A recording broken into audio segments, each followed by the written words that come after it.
Cord কাটিংয়ের benefit কী আর cord cutting কেন করা হয়? তো চলো, ধরো এটা তুমি আর এটা কোনো পার্সন বা কোনো সিচুয়েশন। এই পার্সন আর সিচুয়েশনটা ভীষণ বাজে তোমাকে ট্রমা দিয়েছে, যেটার জন্য তোমার এনার্জি দিন দিন খারাপ হয়ে যাচ্ছে। তুমি কোনো জিনিসে ফোকাস করতে পারছো না, তোমার লাইফ ডিস্ট্রয় হচ্ছে, কারণ এই পার্সনটা তোমার যে স্পিরিচুয়াল এনার্জি আছে সেটা সোক করে সে ভালো থাকছে। বা তোমার এই বারবার থিঙ্ক করা পাস্টের জিনিস নিয়ে, সেই পাস্টকে কিন্তু এই তোমার স্পিরিচুয়াল এনার্জি পাস্ট পেয়ে যাচ্ছে। সেটা পার্সন হতে পারে, কোনো সিচুয়েশন হতে পারে, কোনো ঘটনা হতে পারে, কোনো নেগেটিভ থট হতে পারে। তো এই সমস্ত জিনিসকে আমরা কি করব, এটা কিভাবে জুড়ে আছে আমাদের মধ্যেখানে, একটা ভিজুয়ালাইজ করে একটা লাইন, একটা দড়ি দুটোর মধ্যেখানে আছে। এই দড়িটা কি হয় আমরা দেখতে পাই না, এই যে কর্ড, এই দড়িটাকে বলা হয় কর্ড, এনার্জেটিক কর্ড বলা হয়। এই কর্ডটা তোমার নেভেল থেকে সেই পার্সন বা সিচুয়েশনের নেভেলেতে আটকে আছে।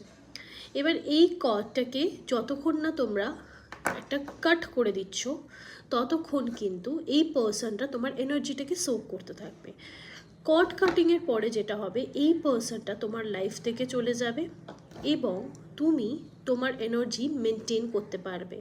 তোমার সেই পাস্ট হন্ট করবে না, সেটা রিলেশনশিপ হোক বা কোনো ট্রমাটিক পাস্ট, যে কোনো সিচুয়েশন হোক, সেই জায়গা থেকে তুমি বেরিয়ে আসতে পারবে এবং তোমার এনার্জি ইনট্যাক্ট থাকবে। আর এই পার্সনটা কোনোভাবে তোমায় হার্ট করবে না, বা এর কথা যদি ধরো কোনো ফ্রেন্ডশিপ ভেঙে গেছে, সেই ফ্রেন্ডস তোমায় খুব বাজেভাবে হার্ট করেছে, সেটাও তোমার ফিল হবে না। বা কোনো প্যারেন্টস যদি টক্সিসিটি দেখায়, সেগুলো থেকেও তোমরা মুক্তি পাবে। তো এইটা হচ্ছে কর্ড কাটিংয়ের মেন উদ্দেশ্য। এবার এই কর্ড কাটিং কীভাবে করতে হয় আমি ভিডিও 1-এ বলে দিয়েছি। তো এটার উদ্দেশ্য এবার কী হবে, এটাকে তোমাকে মেনটেন রাখতে হবে, তোমার এনার্জিকে ইনট্যাক্ট রাখবে।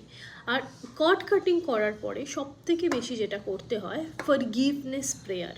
ফরগিভনেস প্রেয়ার তোমরা কিভাবে করবে সেটার বিষয়ে আমি নেক্সট ভিডিওতে বলবো।